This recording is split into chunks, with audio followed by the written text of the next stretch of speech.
Bismillahirrahmanirrahim. Assalamualaikum warahmatullahi wabarakatuh.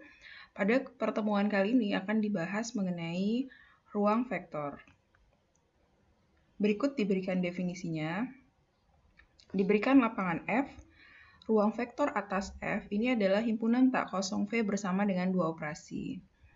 Operasi yang pertama ini disebut sebagai penjumlahan, dinotasikan dengan tanda seperti ini.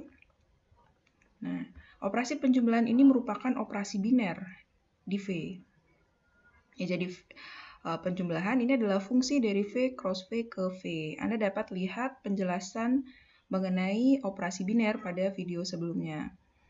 Di sini U, V yang menjadi domain di sini V cross V, sehingga anggotanya ini adalah pasangan berurutan U, V dengan U dan V masing-masing merupakan anggota dari himpunan V. Ini dipetakan oleh fungsi ini, penjumlahan ini ke U ditambah V. Dan dia juga merupakan elemen dari V. Ini berlaku untuk setiap UV di V. Setelah operasi pertama, yaitu penjumlahan yang merupakan operasi biner di V, operasi yang kedua ini adalah perkalian skalar atau pergandaan skalar.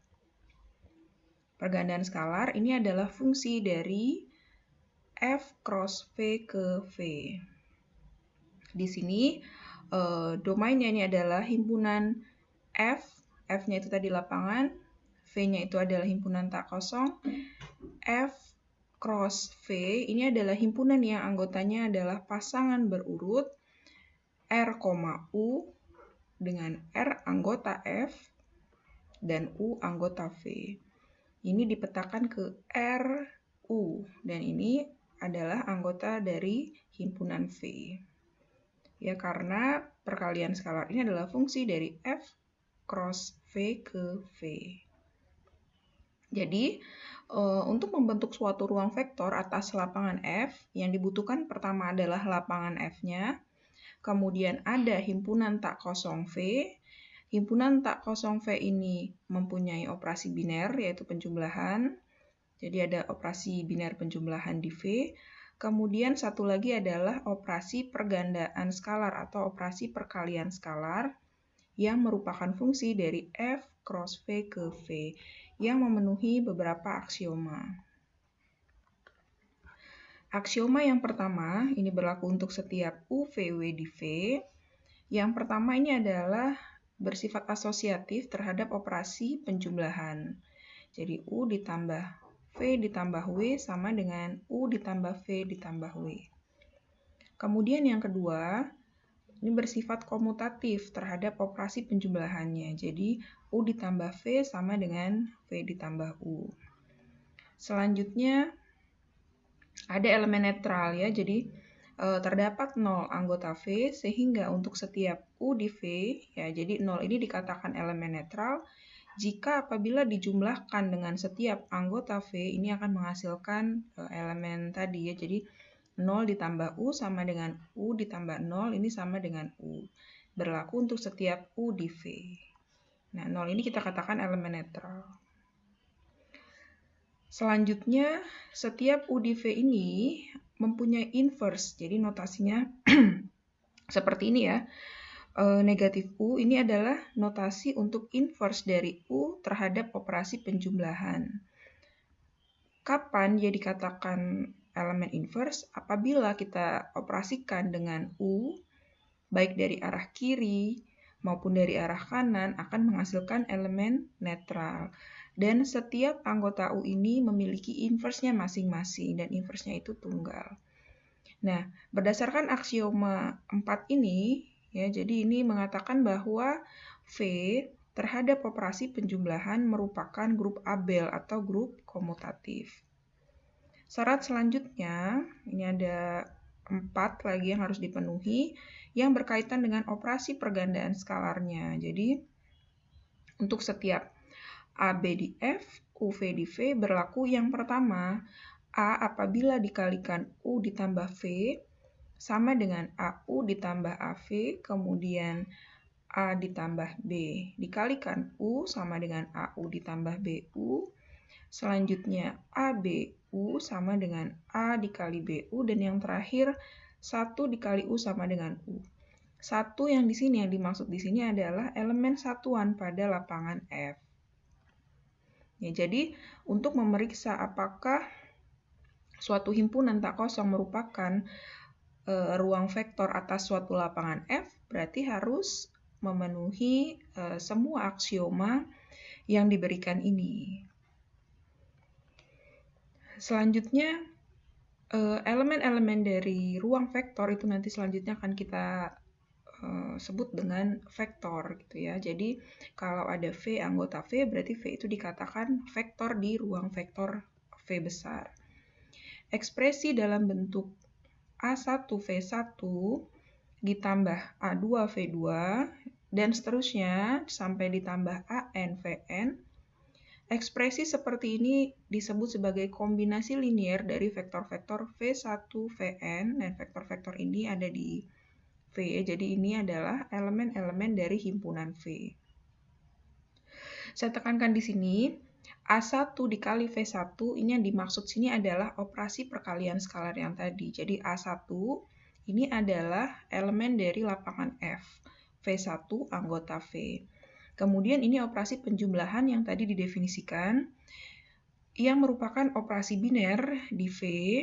Demikian juga dengan A2V2, ini A2 anggota lapangan F, V2 anggota himpunan V. Demikian juga dengan AN anggota F, lapangan F, dan Vn ini anggota dari ruang vektor V-nya. Jadi kalau ada bentuk seperti ini dinamakan dengan kombinasi linier dari vektor-vektor yang berkenannya ya. Jadi kombinasi linier dari vektor-vektor V1, V2 sampai Vn. Kemudian apabila paling sedikit ada satu saja skalar ya, jadi kalau elemen dari V, ruang vektor V-nya itu dinamakan vektor, sedangkan elemen dari lapangan ini kita sebut sebagai skalar. Nah, kalau paling tidak ada satu saja, ya AI yang tidak nol, maka kombinasi linier tersebut ya, jadi kombinasi linier yang ini dikatakan kombinasi linier non-trivial. Jadi kalau AI-nya 0 semua ya berarti itu adalah kombinasi linier trivial. Nah, berikut diberikan contoh-contoh ruang vektor. Lapangannya diberikan ya, jadi sudah ada lapangan F, kemudian himpunan tak kosongnya ini adalah yang tadi V, ini kita bentuk ini suatu himpunan F pangkat F, yang merupakan himpunan dengan anggotanya adalah fungsi-fungsi. Fungsi dari F ke F. Himpunan ini dapat kita lihat ya bahwa ini bukan merupakan himpunan kosong.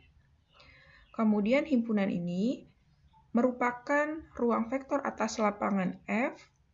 Nah, tentu saja kita perlu dua operasi. Yang pertama operasi penjumlahannya, kemudian dan yang kedua adalah operasi perkalian skalar.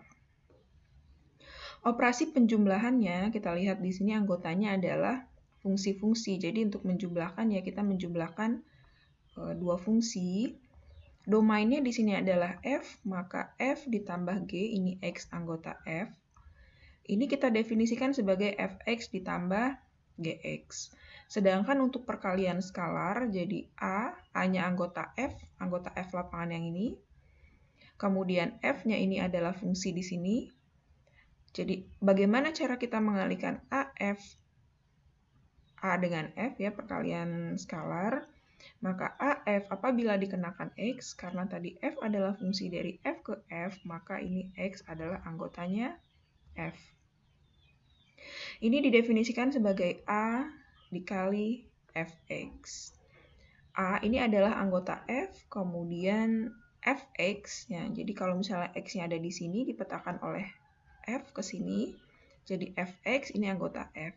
A anggota F, sehingga apabila kita mengalihkan A Fx, dan F itu adalah lapangan, pasti tertutup terhadap operasi perkaliannya, maka A Fx ini anggota dari F. Dan ini berlaku untuk setiap Fg, ya jadi fungsi-fungsi di F pangkat F dan AX anggota dari F. Nah, dapat ditunjukkan bahwa himpunan F pangkat F dengan dua operasi ini memenuhi semua syarat dari ruang vektor. Untuk penjelasan lebih detail nanti akan ada di video setelah ini. Nah, selanjutnya contoh yang kedua. Setelah tadi kita bahas ruang vektor yang anggotanya adalah fungsi-fungsi, untuk contoh yang kedua ini kita punya himpunan yang isinya adalah matriks berukuran M kali N. Kita notasikan himpunan M, N, F. Ini adalah himpunan semua matriks, ini adalah ukurannya, M kali N. Ini adalah, jadi entry-entry-nya ini adalah anggota dari lapangan F. Himpunan ini pastinya bukan merupakan himpunan kosong. Bersama dengan operasi penjumlahan matriks yang sudah kita kenal, kemudian operasi perkalian skalar dengan matriks dapat ditunjukkan himpunan M indeks MNF memenuhi semua aksioma untuk menjadi ruang vektor atas lapangan F. Ya, jadi ini juga merupakan ruang vektor. Jadi kita sudah mempelajari bahwa ruang vektor yang pertama tadi contohnya adalah fungsi, kemudian yang ini adalah matriks, dan masih banyak contoh-contoh ruang vektor yang lain. Setelah membahas ruang vektor, ada suatu struktur gitu ya di dalam struktur yang lebih besar. Biasanya kalau ada grup, kemudian kita juga mempelajari adanya subgrup. Ada ring, demikian juga kita juga mengenal adanya subring. Demikian juga dengan modul, ada submodul. Sama halnya dengan ruang vektor, kita juga mengenal adanya subruang vektor.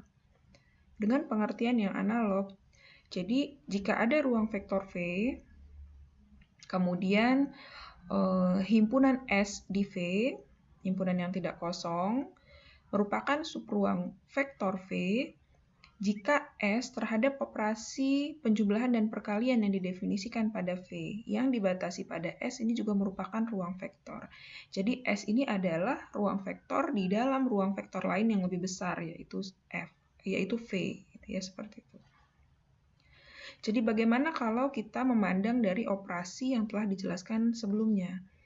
Kalau tadi operasi penjumlahan di V adalah operasi biner pada V, maka operasi penjumlahan ini untuk S menjadi subruang vektor, jadi operasi penjumlahan ini juga harus menjadi operasi biner di S. Maksudnya bagaimana?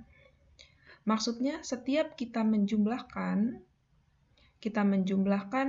dua elemen di S, hasilnya masuk kembali ke dalam himpunan S tersebut.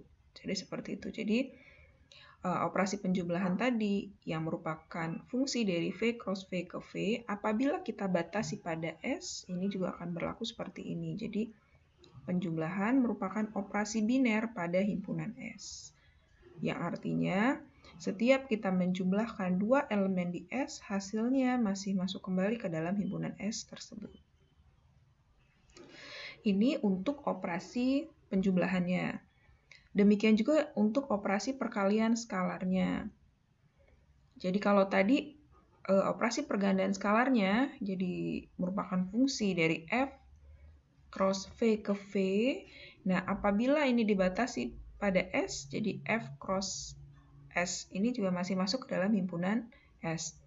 Artinya apa?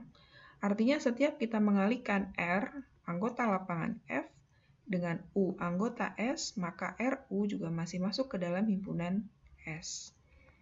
Yang berlaku untuk setiap R di lapangan F dan U di S. Teorema ini memberikan karakterisasi bagi kita bagaimana kita menguji suatu himpunan tak kosong S yang merupakan himpunan bagian dari suatu ruang vektor V merupakan subruang vektor atau bukan. Jadi cukup dari aksioma yang lumayan banyak tadi, kita cukup memeriksa ini saja.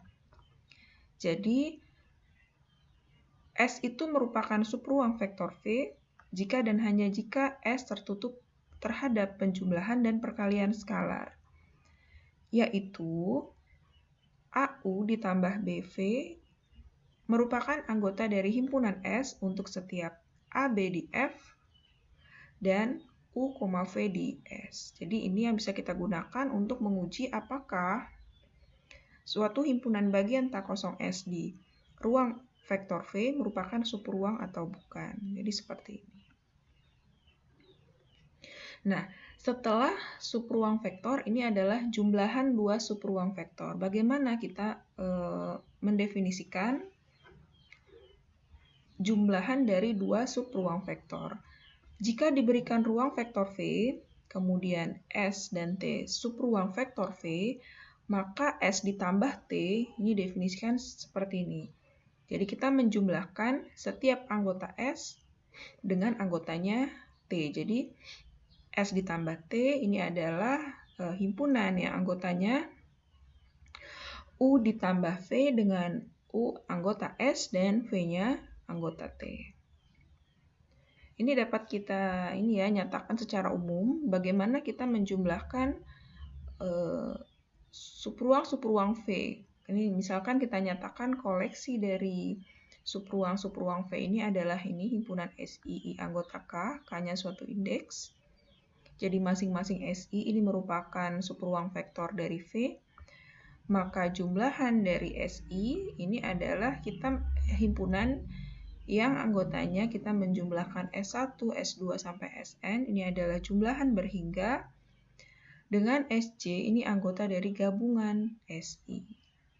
Demikian penjelasan awal mengenai ruang vektor, subruang vektor, dan jumlahan subruang vektor. Sekian, terima kasih atas perhatiannya. Assalamualaikum warahmatullahi wabarakatuh.